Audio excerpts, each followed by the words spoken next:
bugün şehadete yükselmişem.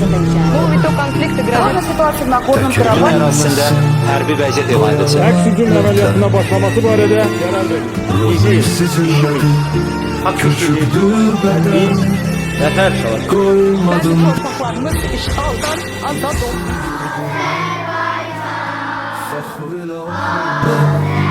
Ağlama,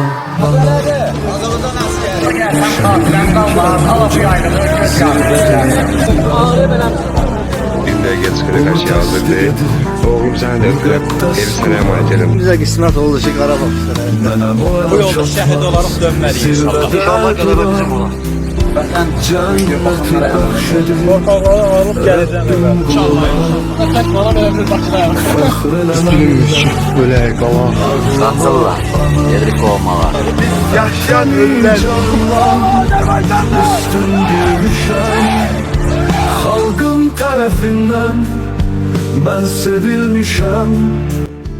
Türkan bir ölmüşem, bir dirilmişem. Kahraman değiller senin oğluna. Fahreleme benimle, ağlama.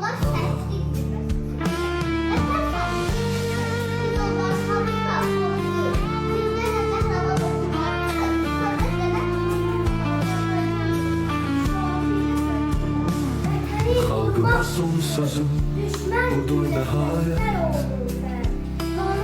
Ailem ve torpağım size emanet. Tanrı şahidine veribdi kıymet. Üzüp gidilen ben huzuruma. Fahrel ağlama. Vətəni candan üstün bilmişəm. Halkım tarafından ben sevilmişem. Türkan bir ölmüşem, bin dirilmişem. Kahraman değiller senin oğluna. Fahreleme benimle, ağlama ana.